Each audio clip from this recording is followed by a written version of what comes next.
In 2004, I began an intensive research of a phenomenon called shadow people. This is a bedroom invader. They do haunt places, we do find them outdoors, but primarily the shadow person is a negative entity experience. A person wakes up in the middle of the night and sees a horrifying, solid black silhouette of what appears to be a tall man wearing a coat and a hat in the bedroom. Sometimes the hat is missing. They stand at the foot of the bed, by the side of the bed. They look solid because they will block out anything behind them, but they have the ability to dematerialize in an instant. They have no facial features, but yet they penetrate their victims with what appears to be or feels like an intense stare, as though they're delving very deeply into the very brain and soul of the victim. They do not communicate. They radiate hostility and even, according to many accounts, evil. People are terrified of them.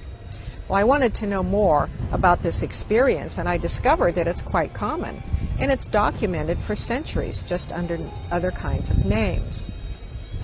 The more I researched shadow people, the more I realized how much this form could be accounted for by jinn. That the jinn in their lore often show as black forms, in animalistic forms, in strange entity forms, and they have the ability to dematerialize instantly. They can be black clouds and vapors and mists that coalesce and disappear according to their will. I also noticed in my research that there was a major link between shadow person experiencers and ET abduction experiencers.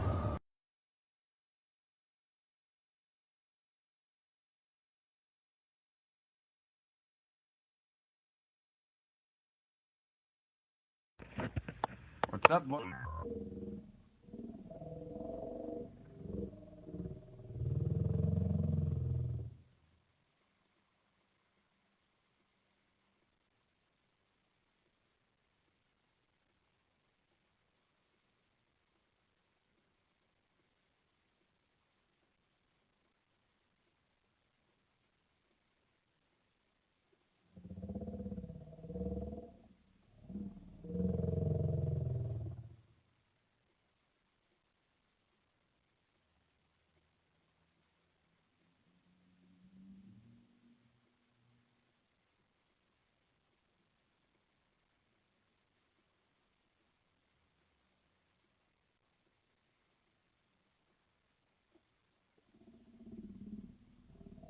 Even tomorrow.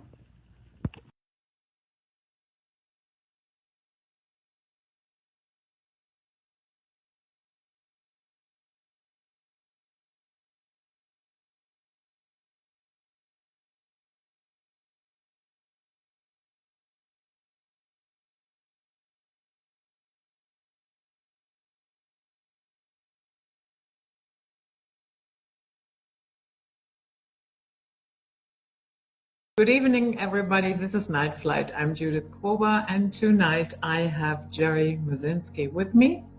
He has been working as a mental health practitioner and a counselor for 35 years, and I'm very happy to have him here and his insights.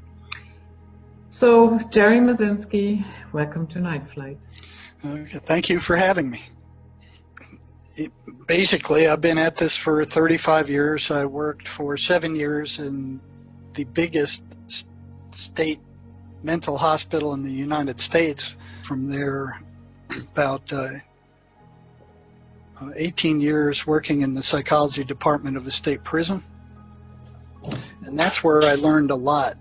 So what sparked your suspicion that there might be something else going on than what the official... Oh, I can tell you that. The first suspicion I had, and when I first started work at the state hospital, I believed like everybody else. I was taught, and everybody else believed, that this was a chemical imbalance of the patient's brain, and that these medications and what they were major tranquilizers, somehow temporarily straightened out whatever that imbalance was. But as I watched a number of different psychiatrists, they never gave even one course of lab work to try to check and see what that chemical imbalance in the brain was and how far off it was. Regular doctors, they'll give you blood work and you have all these scales and they say, oh, well, it falls in between this scale, and so it's high, it's low, it's in between, we need to do this to bring it up. No, it wasn't that. All they would say is, oh yeah, it's a chemical imbalance in the brain, and that's exactly what the drug representatives were telling them. So the first thing I noticed is, here they are saying there's a chemical imbalance, but they don't know what it is. They have no way to measure it. They have no lab test for it. They have no EKGs or EEGs or anything else that will definitively show that there's a chemical imbalance. And if there is a chemical imbalance, which of the 32 or so neurotransmitters in the brain are imbalanced? They have no way to measure it, but yet they're going out there and they're going, it's a chemical imbalance, and these drugs will set it right. So that was my first clue that something was off. Here they kept pushing this chemical imbalance, which they had no proof for, they had no measurement for, and they had no lab work. So, what's going on here? Why are they doing this when they have no proof? So, and at what point did you decide to encourage the patients to talk about their voices and what they are hearing? I think that was after one of the common things that I saw in working with these schizophrenic patients was that their voices would often tell them to kill themselves. They were no good, and they didn't talk much about that, but and they were very hesitant to talk about their voices, because every time they did, the psychiatrists would jack up their medicines. So here were the voices, in several cases telling them to kill themselves, and matter of fact, a lot of them did. So you kind of go, well, what is this thing telling them to kill themselves? And if the psychiatrist heard that, somebody reported to them that the voices are telling this patient to kill themselves, right away they're put on suicide watch. It's treated as a serious threat. They're locked up. They're drugged up. They're filled with antidepressants and antipsychotics, and they're put in a room where they can't hurt themselves until they're no longer suicidal.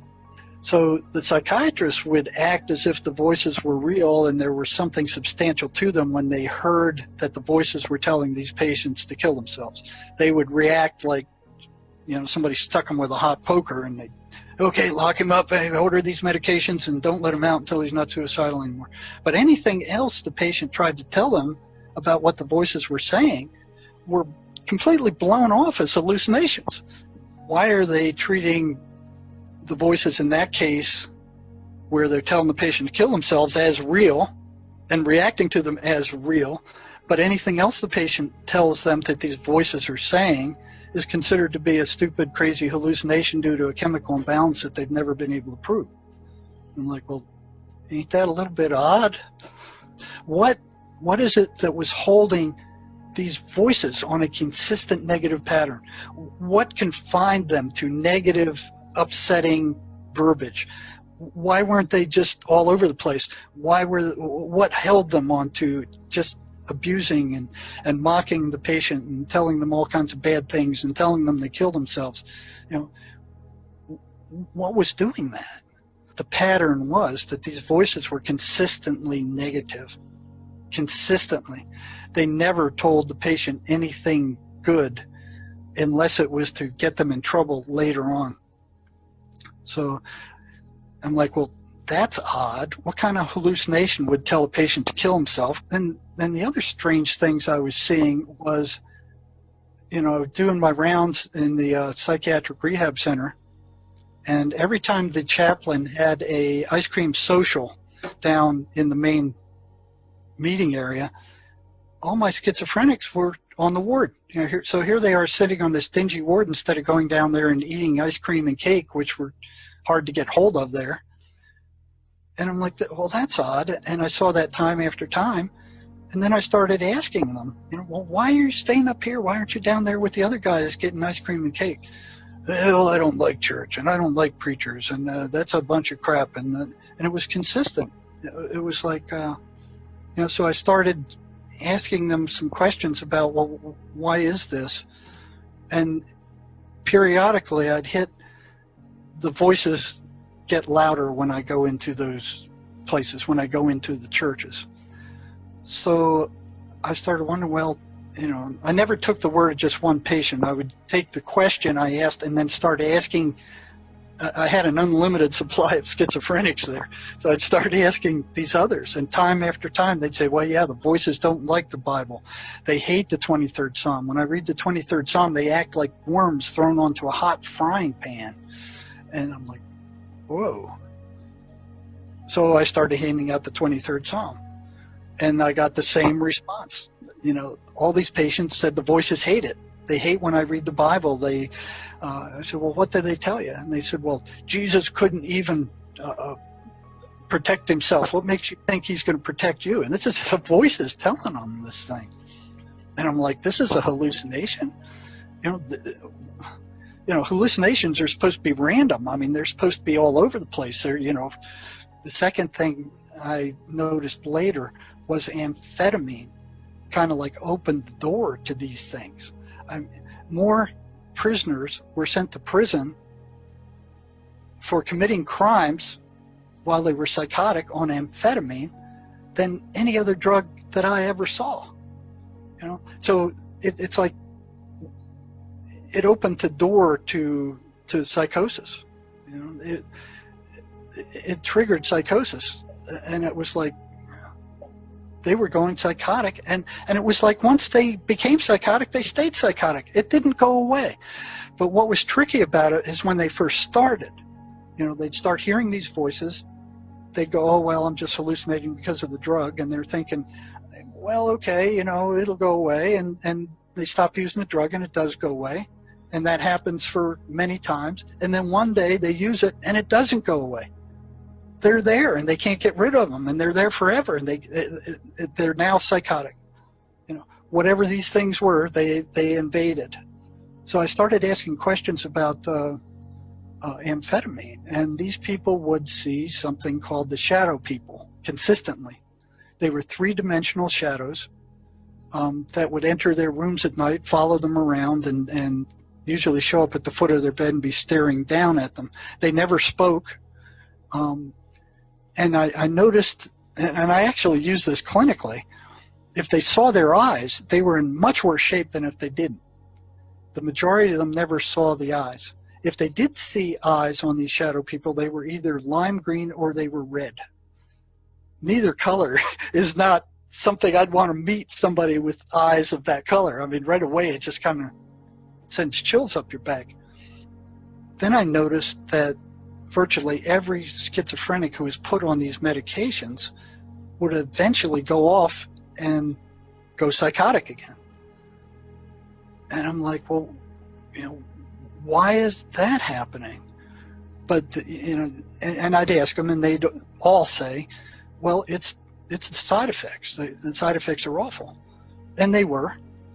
But what didn't make sense is when you compare the side effects, which were bad, to going insane and becoming floridly psychotic.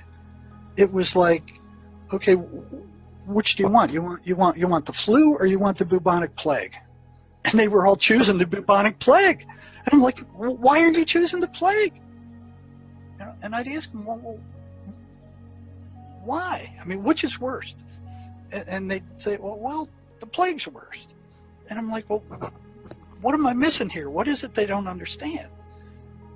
Why are they consistently, and almost all, this happened with almost all of them. At one time or another, they'd stop taking their meds. And yeah, that was true that and I'd ask the staff, I said, well, why do you think they stopped taking their meds? And it's like they want to go psychotic, and that's much worse than the side effects. And, oh, well, that's just a symptom of schizophrenia. I'm like, a symptom of schizophrenia? And they didn't even want to know why. They weren't even curious. 3 years, 3 or more years, I kept asking the same question over and over again. And I started feeling crazy, because you ask the same question over and over again, you get the same answer, that doesn't make sense over and over again. It's like expecting a different result, and it's not coming. So it was my last year at the state hospital, and one little gal got into trouble. She went off her meds. She was doing good in classes. She was going to cosmetology class, and she was doing good while she was on her meds. She went off her meds for the 3rd time, and they were about to discharge her from the program, because if they won't stay on their meds, they're not going to be able to function. They're not going to be able to work. And her mother and I are asking her, why?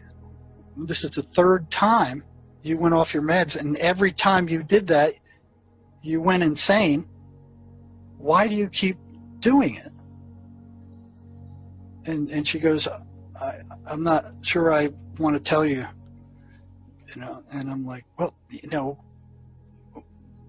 we got to know something, otherwise we can't keep you in the program. Are you going to keep doing this? And I said, why after 3 times, each time you having to be rehospitalized because you went psychotic, why do you keep doing this? And she said, because the voices told me that those medicines were poison. And I don't know how many times I've heard that from psychotic patients. A psychiatrist is poisoning me. They're trying to kill me. They're poisoning me. That was a common excuse. And psychiatrists indeed were attacked at many times the rate of any other doctor or any other staff at the hospital. And so that clicked. Okay, these patients are assaulting psychiatrists because they believe these medications are poison, and here's the voices telling them that they're being poisoned and the psychiatrists are being attacked. But what really broke me was the stories that a lot of these prisoners were telling. The first one that we worked on, the first breakthrough I got where we actually got rid of the voices, was this guy who used to work on Wall Street. And he had making tons of money. And he started using a lot of meth and amphetamine. And then he started hearing voices. And he was married for years, and he was hearing voices for years, and his wife never noticed. And I said, how did that happen? How could she not tell? He goes, well, I'd go out into the garage and I'd just talk to him myself, and she'd catch me and I'd just tell her I was just talking to myself. So the voices didn't like his wife. They don't like wives. They hate little kids. They hate the person being in any relationship. What they want to do is poison any relationship so they have the victim all by themselves where they can't get any help.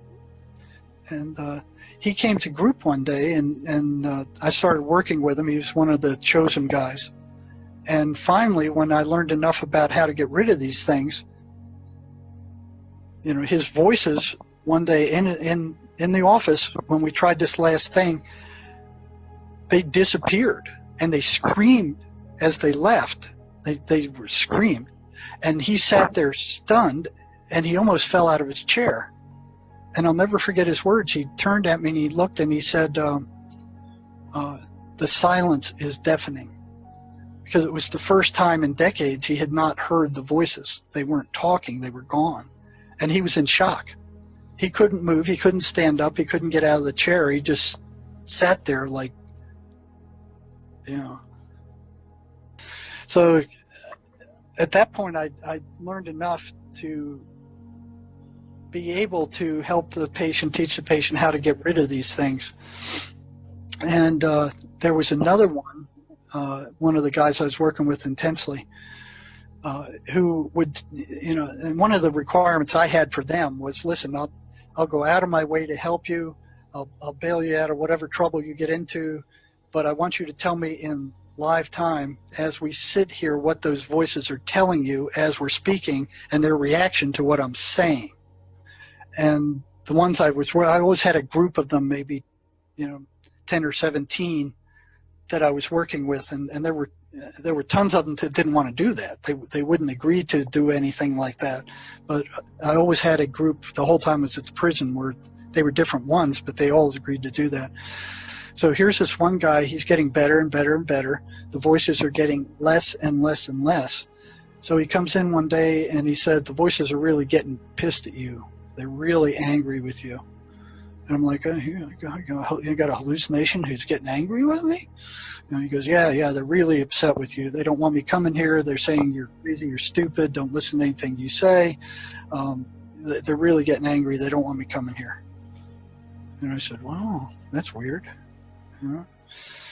And so he kept coming because he was getting better. And we kept working. He comes in one day without an appointment. So I figured he's in trouble. And he knocks on my door and he goes, he comes in the office and he says, the voices want to talk to you. And I'm like, they want to talk to me personally? And this has never happened before. All the other interactions, what are the voices saying? Well, they're telling me this. So it always went through the patient. They were always telling me what the voices were telling them. And the voices never came out and talked to me personally. But here he is telling me the voices want to talk to you personally. And I'm like, what? He goes, yeah, they want to speak to you. And I'm like taken aback. So here's more evidence that these things are not, some figment of the unconscious. So he comes in, he sits down, and I said, well, what is it they have to say? And I'll never forget this. His voice tone changes just a little bit lower, and these words come out of his mouth. You have no right to interfere with our way of life. And I'm like, bam! And he said, that wasn't me. That wasn't me saying that. And I'm like, what the blazes is going on here? It was at that point, after getting all this other information for years, that my denial system, it was just hanging by tatters, completely collapsed. About that time, I was reading a book written by the shaman Miguel Ruiz, who was talking about these entities that enter people's minds and tell them bad things, and that they were energy parasites. Now, one thing I'd noticed was that every time these voices attacked a patient, their energy level would drop down to almost nothing. And here they are laying in bed all night. They're not exerting themselves physically at all, but in the morning after being attacked by these things, they were so weak, a lot of them couldn't even get up to go eat breakfast. So here I bring this in, he comes in, he sits down, and I said, tell me what you think about what this guy's a shaman, tell me what you think about what he's saying. And I start reading it to him. And every once in a while I glance up, and as I'm reading it, he's kind of staring at me like with this strange look on his face. And then I hear this electrical crackle just explode from behind my head like an arc welder. And it's like, it just sounds just like an arc welder. I know that crackling sound. And I'm like, what the devil is that? And I turn around, I don't see anything there. And it starts moving up the wall at a 45-degree angle toward the ceiling at the back of the room. And this, I look at this guy, and he's just staring at me with these blank eyes, just like a zombie. He's just staring at me. And I'm like, what is going on here? And it's like crack, crack, crack, crack, crack, all the way up the wall. And I'm trying to see what that is, but I don't want to take my eyes off of him either, because I'm suspecting he's going to attack. He's looking really strange, and he's just staring at me in this odd way. So I push my chair back against the wall, kind of halfway expecting him to attack from the strange look he had on his face. And I'm trying to see whatever's making this noise, and I couldn't see anything. And I didn't want to take my eyes off him for too long, so I'm going back and forth and back and forth and back and forth. And then it goes across the ceiling over his head, so I can keep an eye on him and also search the ceiling. And I see nothing, I smell nothing, I just hear this crack, crack, crack, crack, crack. And then it starts coming down at a 45-degree angle toward me. And I'm like, what is going on? And it jumps into this Rubbermaid trash can near my left leg, and it's crackling in there. And I turn and I look down there briefly, and I still don't want to take my eyes off him, and there's nothing in there. You know, the inmate porter had cleaned it last night, and there was nothing there except this crackling sound coming from this thing. And I asked the guy, the prisoner, I said, do you hear that? And he didn't respond. He's just staring at me with these zombie-like eyes. And I'm like, what the hell is going on here? And then the sound stops, and he slowly gets up, and he goes, I gotta leave. And I'm thinking, like, yeah, get the hell out of here, man. Go. Yeah. So he goes down the hall, and I'm sitting there stunned. And I walk up, and I search. I look closely at the walls, and there's no burns. There's no sign that anything ever happened. I can't account for what happened. I go out into the hall, and I check all the other doors, and none of the other medical staff are in yet. You know, the doctor's office is locked, the nurse's office is locked. Everything's locked. There was nothing that I could see that could account for that sound. And I was shocked. I was stunned. I just sat there like stunned. You know, it's like I'd been hit by a taser or something. I couldn't think straight. It was like my mind fogged out. And I'm thinking, if they can do that, if they can make the walls crackle, what else can they do? And what am I getting myself into here?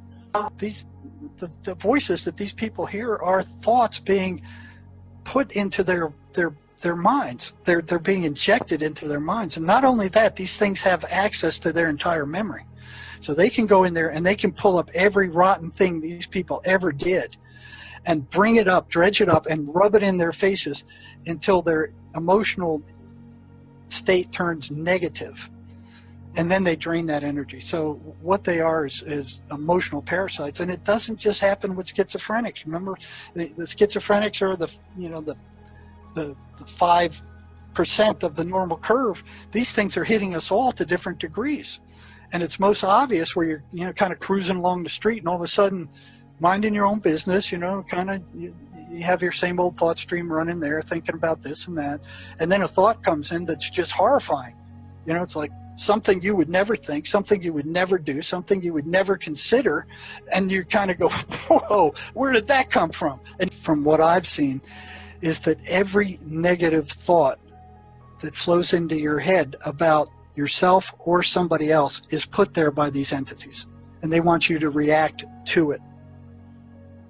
And that will generate the negative emotional energy that they feed off of.